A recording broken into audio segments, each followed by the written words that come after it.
Que un héroe aparezca en una película, rescate a las víctimas y acabe a tiros, golpes, rayos láser o de cualquier modo a los villanos nos parece fascinante, emocionante y en cierto modo este sentido de justicia no solo hace exaltar nuestras emociones, sino nos hace percibirla como algo que tarde o temprano llegará para todos, sin repercusiones, infalible y ecuánime.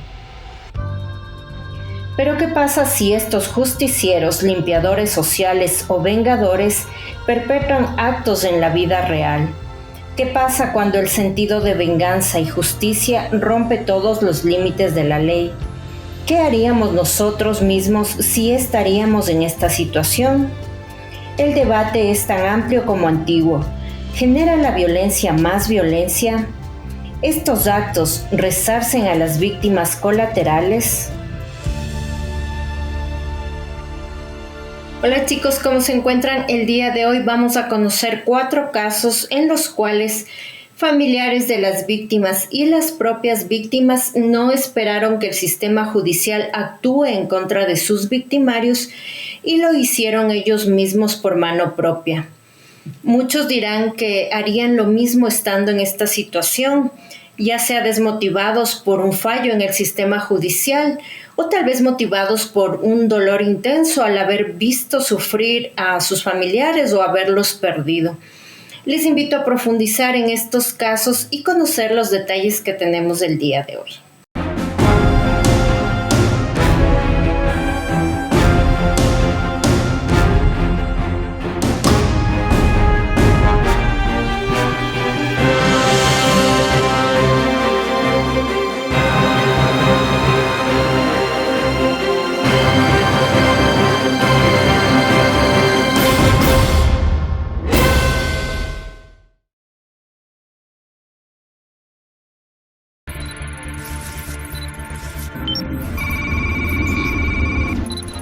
El día 17 de octubre de 1998, Antonio Cosme, a quien apodaban el Pincelito, de 62 años, caminaba por las calles de Benejúzar y asaltó a una niña de 13 años de nombre Verónica.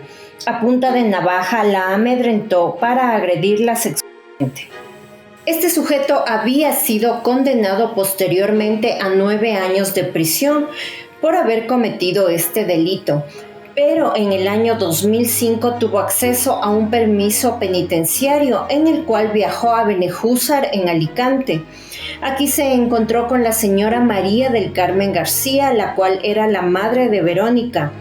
Pero él, al contrario de sentirse avergonzado o intimidado por la presencia de la señora María del Carmen, se acercó donde ella hacia una parada del bus y en tono de burla le preguntó que cómo estaba su hija. En ese momento, María del Carmen sufrió una explosión mental. Su sentido de lo racional se había bloqueado. No había sido suficiente el abuso ocurrido. El sujeto quería una afrenta. Así que María del Carmen fue a una gasolinera en donde llenó una botella de plástico con gasolina. Luego se dirigió al bar donde ella sabía que estaba el agresor. Al verlo, María del Carmen lo roció con gasolina y le prendió fuego con un fósforo. Antonio Cosme no sobrevivió. Murió una semana posterior al ataque en un hospital de Valencia. Otro individuo que estaba en el local recibió quemaduras en la pierna. Ahí es cuando inició un largo periplo judicial.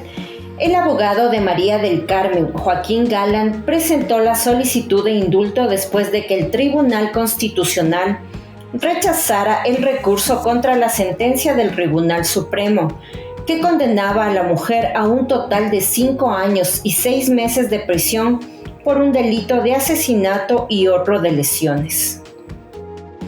María del Carmen fue llevada a juicio por haber cometido este asesinato y le impusieron una sentencia de 9 años y medio en prisión, pero este juicio ya había sido totalmente mediático y organizaciones feministas, así como comité y otro tipo de organizaciones y la ciudadanía empezaron a apoyar masivamente a María del Carmen e inclusive le bautizaron como la Madre Coraje. Su juicio duró 9 años.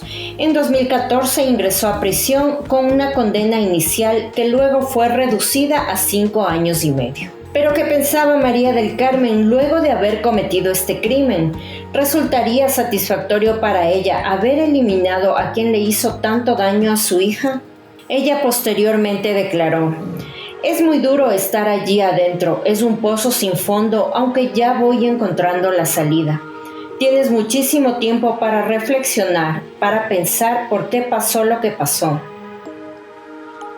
Imaginar cómo hubiera sido la vida si yo no me hubiera encontrado con ese hombre aquel día. Aquello no tenía que haber pasado de ninguna manera. No volvería a hacerlo, porque no merece la pena pasarlo tan mal como lo hemos pasado todos desde entonces. Pero es que además yo no tenía intención de matarlo, y todo fue como una película, no era realmente consciente de lo que hacía". La defensa se respaldó en presentar más de 15,000 firmas y el apoyo de 2,000 organizaciones que pedían la libertad de María del Carmen. María del Carmen pasaba los días en compañía de sus hijas y de sus nietos, pero en la noche tenía que regresar a la cárcel de Villena. En el año 2018 ella cumplió con el total de su condena.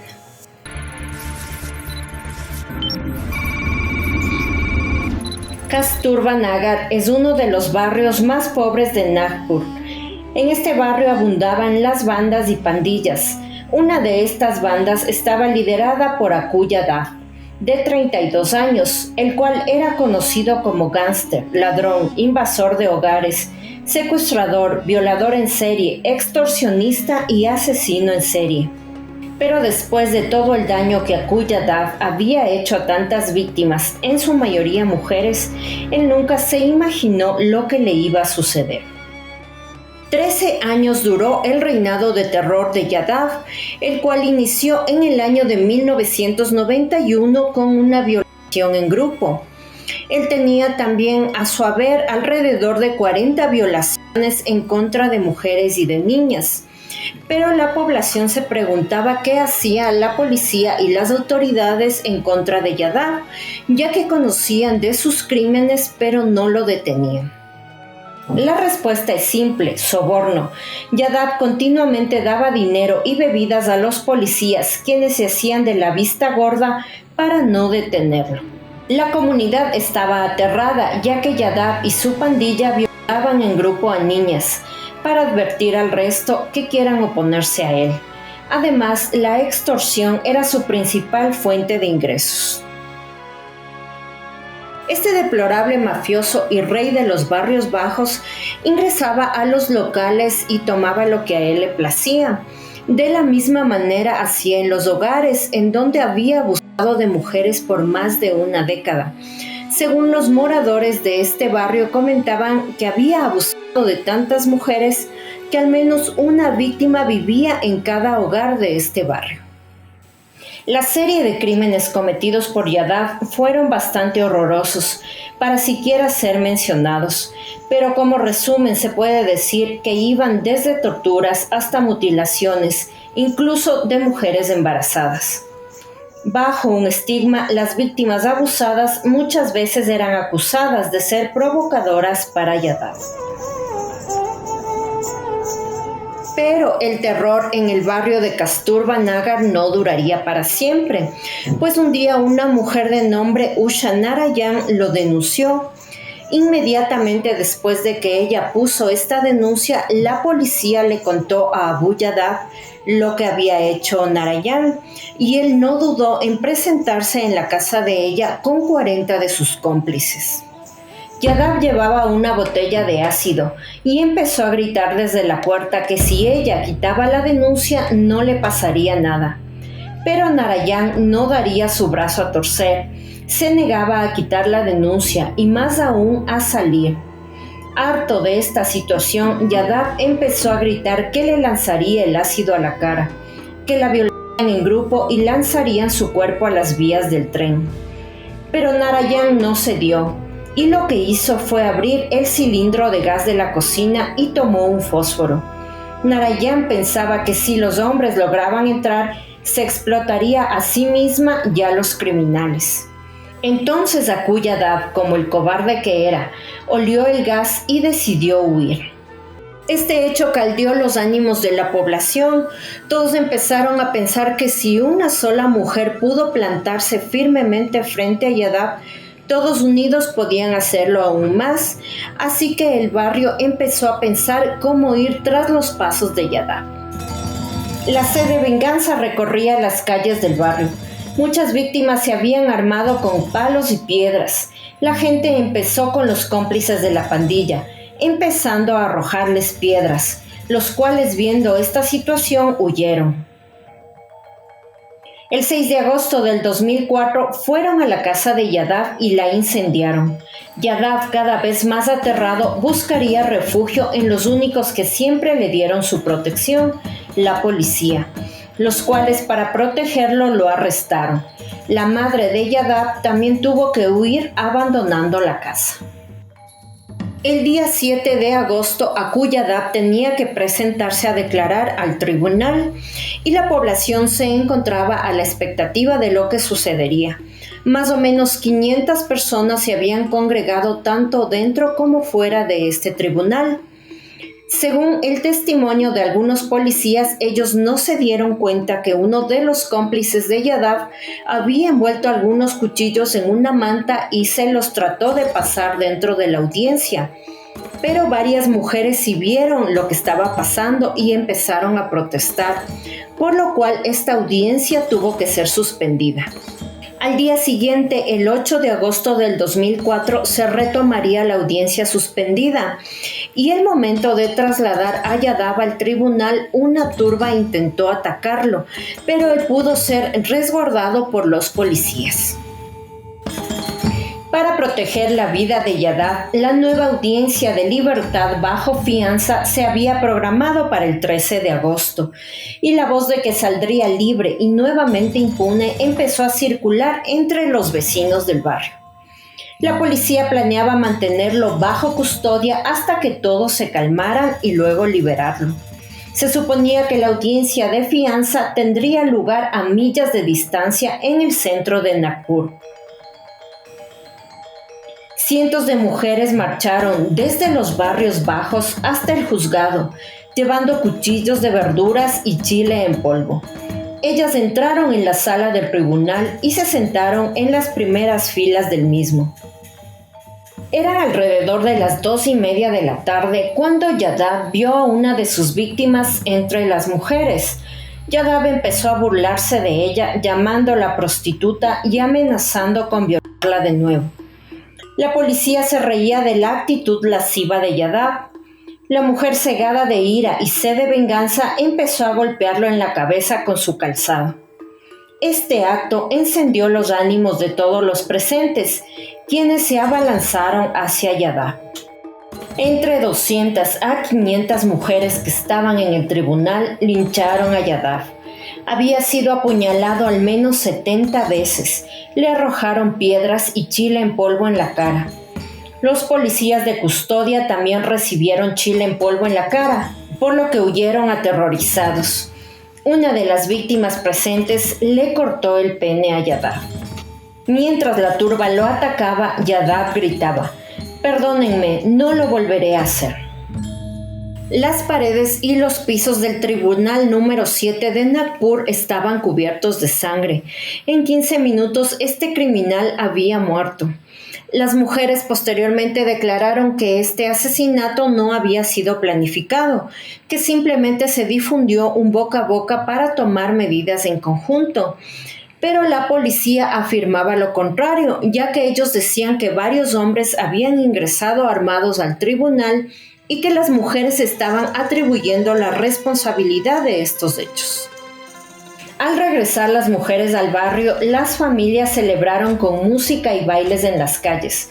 Repartieron fruta y comida entre todos. Pese a todo el regocijo de la gente, 5 mujeres fueron puestas bajo arresto, entre estas Usha Narayan. Una multitud de 400 mujeres y 100 hombres y niños empezaron un plantón afuera del tribunal hasta que las apresadas fueran puestas en libertad bajo fianza. En el año 2012, Narayan y otras mujeres fueron puestas en libertad por falta de pruebas de linchamiento y por pruebas aportadas por el médico forense, ya que la autopsia del cuerpo de Yadav mostraba alcohol en su sistema, lo cual corroboraba que estaba teniendo un trato preferencial por parte de la policía. El juez Baú Bajan defendió públicamente a las mujeres que lincharon a Yadav, diciendo: en las circunstancias por las que pasaron, no les quedó más alternativa que acabar con Aku. Las mujeres suplicaron repetidamente a la policía por su seguridad, pero la policía no las protegió. Si tomaron la ley en sus manos, fue porque la ley y las agencias encargadas de hacer cumplir la ley no les habían ayudado. Este tema de Aku Yadav también fue bastante mediático y hay mucha información al respecto. Si les interesa conocer más de los detalles, hay por ejemplo el documental que se llama Candles in the Wind, el cual se lanzó en el año 2011. También está una película inspirada en Yadav que se llama Kichaka. Esta fue lanzada en el año 2015. Y también este año se lanzó 200 Halahu, la cual se inspiró en gran medida en el incidente de linchamiento en Nagpur.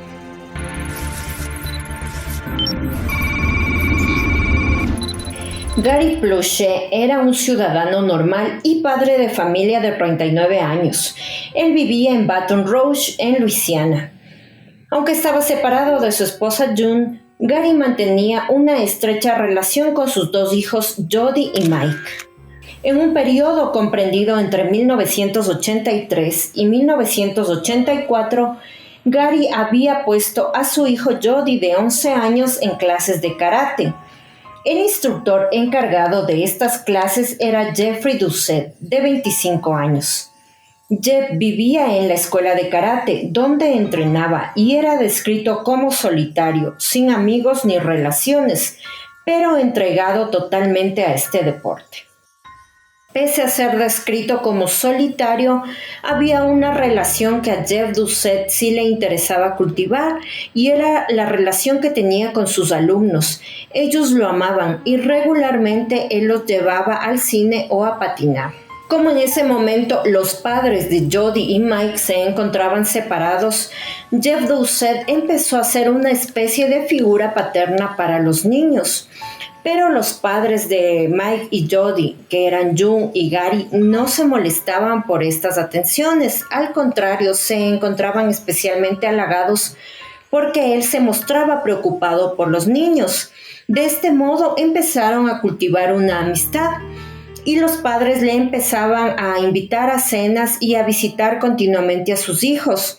Y de este modo también poco a poco Jeff Doucette fue introduciéndose en la vida de los Plouffe, sobre todo en la de los niños. En marzo de 1983, Jeff Doucette empezó a acariciar inapropiadamente a Jody. Incluso en viajes que realizaban por torneos de karate, empezó a dormir junto a él. Este abuso se volvió continuo, como lo recordaría Jody ya de adulto. Era un promedio de 2 veces diarias durante meses. Pero el 19 de febrero de 1984, Jeff Doucette estaba a punto de ir a juicio por cheques sin fondos. Fue entonces cuando se le ocurrió secuestrar a Jody y huir. Es así que iniciaron juntos un viaje hacia California, pasando por Nuevo México y Arizona. En todo el viaje, él fingió que Jody era su hijo. Llegaron a Anaheim, en donde Doucette alquiló una habitación de motel y le permitió a Jody hacer una llamada por cobrar a su madre. La policía ya había sido alertada de la desaparición del niño y lo estaban buscando por todo el país. Tras recibir la llamada de Jody, la policía pudo detectar en dónde había sido realizada esta llamada. De este modo, la policía allanó el motel y pudo rescatar al pequeño Jody sin incidentes y apresar a Doucette. El 1 de marzo de 1984, Jody fue devuelto a sus padres, pero Gary en este tiempo había escuchado cómo Jeff Doucette había abusado de su hijo. En ese momento su mente se nubló, no sabía qué hacer, pero principalmente empezó a llenarse de impotencia y sobre todo de ira. El 16 de marzo de 1984, Jeff Doucet fue trasladado desde California hasta el aeropuerto de Baton Rouge para enfrentar un juicio por secuestro agravado. Doucet llegó flanqueado por policías y también estaba siendo grabado por una televisora local que transmitía la noticia de su detención. En ningún momento el ex maestro de karate imaginó que en el mismo aeropuerto se encontraba el padre de su víctima, Gary Planchet. Para pasar inadvertido por los policías, Gary se había colocado de espaldas en las cabinas telefónicas, con gafas de sol y una gorra. Gary estaba listo para atacar. Las cámaras de noticias continuaban grabando cuando Gary se dio la vuelta. Sacó una pistola calibre 38, apretó el gatillo y disparó un solo tiro en el costado de la cabeza de Doucet, a quemarropa. Gary fue esposado inmediatamente por los policías presentes, uno de los cuales le preguntó: ¿Por qué, Gary? ¿Por qué? Todo quedó registrado en video. Jeff Doucet entró en coma y murió al día siguiente. En un boletín de noticias a las 6 p.m., el pequeño Jody vio el video de su padre matando a tiros a su abusador. Jody, ya cuando era adulto, contó que él había grabado este video en una cinta de VHS y lo empezó a repetir una y otra vez de manera obsesiva para tratar de asimilar lo que había sucedido. Él también contó que su madre al día siguiente le había contado lo que pasó y que su padre había sido apresado por matar a tiros a Jeff. Pero al contrario de lo que todos esperarían como una reacción que hubiese tenido Jody, fue todo lo contrario, pues él sintió mucha ira y rompió a llorar, más allá por la detención de su padre al enterarse de la muerte de Jeff. Jody dijo: «Muchos llaman a mi papá héroe, pero es más importante que un padre esté allí para ayudar a mantener a su hijo que ponerse en un lugar para ser procesado». Este suceso rompió la relación entre Gary y Jody, pero Gary dijo que nunca se arrepentiría de haberlo hecho e inclusive lo haría otra vez. Como parte del abuso, Doucet había tratado de separar a Gary y Jody por sentir celos de su relación. Ahora, inclusive muerto, lo había logrado. Gary fue procesado y acusado de asesinato en segundo grado. Gary dijo en el juicio que había sufrido un colapso mental después de enterarse de los abusos que había recibido su hijo y aceptó los cargos de homicidio involuntario. Gary recibió una sentencia suspendida de 7 años, 5 años de libertad condicional y 300 horas de servicio comunitario. Esta sentencia, por supuesto, dividió a la opinión pública. Algunos lo aclamaban y otros reclamaban que la ley debe ser aplicada para todos. Gary cumplió su condena en 1989. El juez Frank Zaya dictaminó que enviar a Planchet a la cárcel no ayudaría a nadie y que prácticamente no había riesgo de que cometiera otro delito.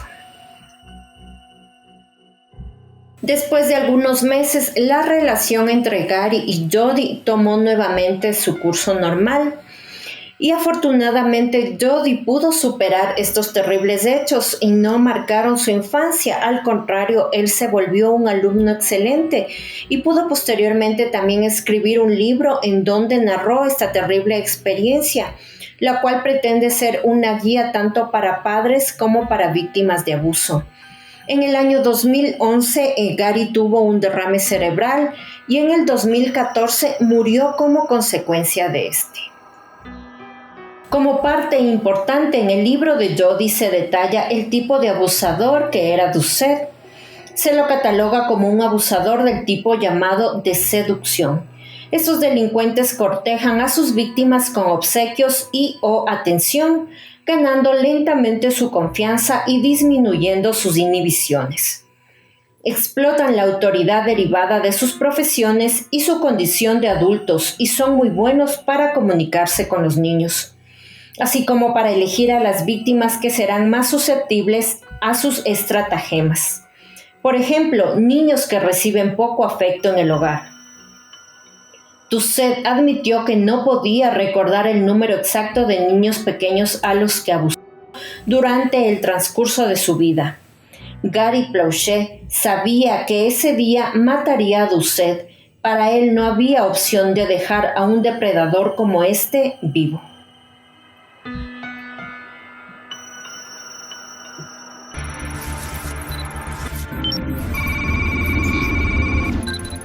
Marianne Wagmeier creció en Sachsen, un municipio ubicado en el estado de Baja Sajonia, en Alemania. En 1966, a los 16 años, Marianne quedó embarazada, pero a este niño lo dio en adopción. Nuevamente quedó embarazada a los 18 años, pero poco antes del nacimiento de la niña ella fue abusada. Cuando su hija nació, también la dio en adopción. En 1973 tuvo su tercer embarazo. Ella tuvo una niña a la cual no entregó en adopción. La llamó Ana. Después del nacimiento de Ana, Marianne se sometió a una cirugía de ligadura de trompas y crió a Ana sola como madre soltera. Anna Wagmeier era una niña normal y feliz de 7 años, la cual acudía a la escuela mientras su madre Marianne administraba un bar. El día 5 de mayo de 1980, ambas habían tenido una discusión por la mañana y Anna decide que ese día no irá a la escuela.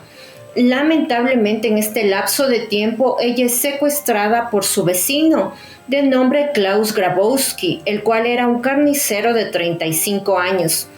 Él había traído con engaños a la niña hasta su casa, en donde le mostró unos gatitos para que ella pudiera jugar. Grabowski retuvo a Anna por varias horas dentro de su casa, la agredió sexualmente y finalmente la estranguló con un par de medias de su novia. Luego ató a la niña y la metió en una caja para luego abandonarla en la orilla de un río.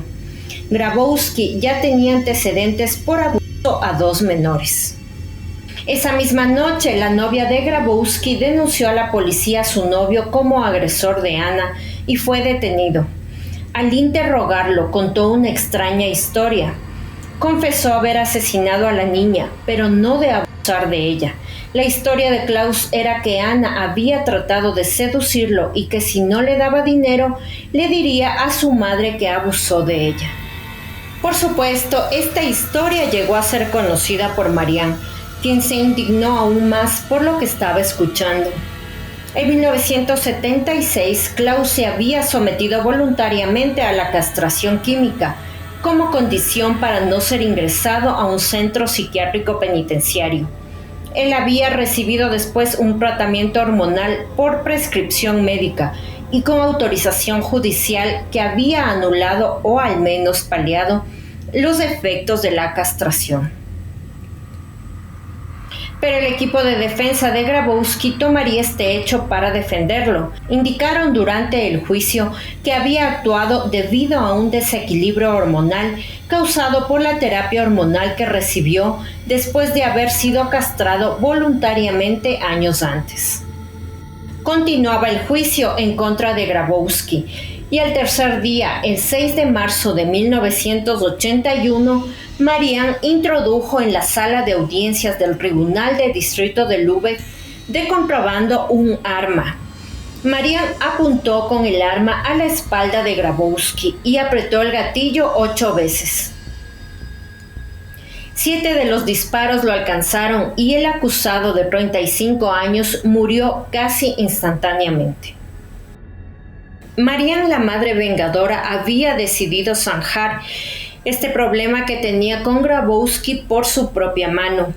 De este modo, ella recibió la comprensión de la ciudadanía, quienes veían en ella como la persona que eliminó de la sociedad a un degenerado.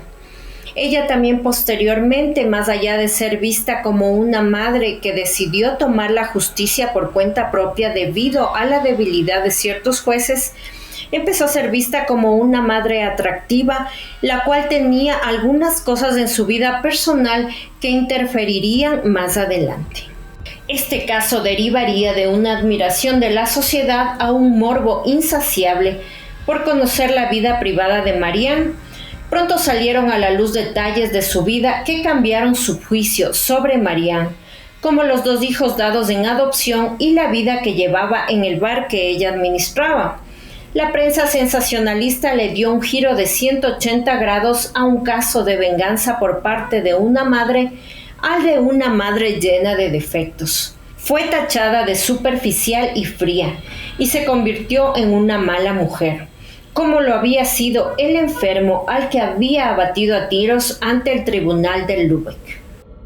El 6 de marzo de 1983 fue condenada a 6 años de prisión después de innumerables entrevistas conmiserativas y agresivas.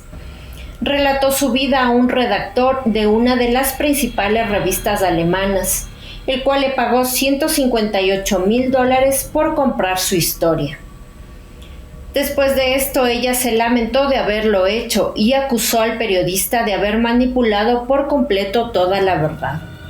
Antes y después de su condena, en libertad y en prisión, ocupó continuamente los titulares de la prensa sensacionalista, con sus anuncios de suicidio, sus agudas depresiones y las esperanzas nunca consumadas de estabilidad afectiva, además de una vida normal en caso de recibir un indulto. El 17 de septiembre de 1996 murió a los 46 años de cáncer de páncreas en un hospital de Lübeck. Antes de su muerte le pidió al reportero de NDR, Lucas Maria Bohmer, que la acompañara con una cámara de cine durante las últimas etapas de su vida. Está enterrada en la misma tumba que su hija Ana, en un cementerio de Lübeck. Dijo Maquiavelo que el fin justifica los medios, que siempre se debe procurar un bien común, un bien mayor para la sociedad, aunque esto implique cometer actos amorales para llegar a este bien.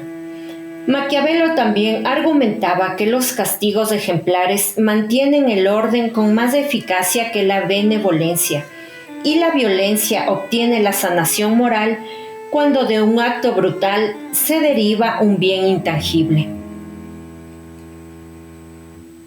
Cuando el hecho le acuse, el resultado le excuse, y cuando el resultado es bueno, siempre le absolverá. Es digna de censura la violencia destructiva, no la violencia que reconstruye. Pero habría que recalcar la diferencia entre justicia por propia mano y la venganza. La primera respaldada en el hecho de que, ante un notorio sistema judicial fallido, las víctimas no tienen opciones ni caminos. La venganza, por otro lado, puede llevar a personas con buenas intenciones a cometer actos perjudiciales, motivados por el amor o el dolor, o inclusive por la sensación del deber. Pero este milenario debate es mucho más complejo.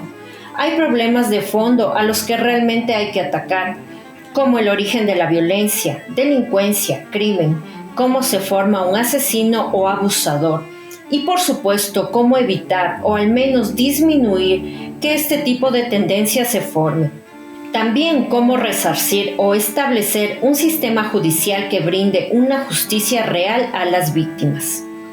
Pero los paños fríos colocados en la mira de los actos de venganza o justicia social desvían la verdadera problemática, colocándonos como jueces de actos que tienen origen en problemas mucho más profundos.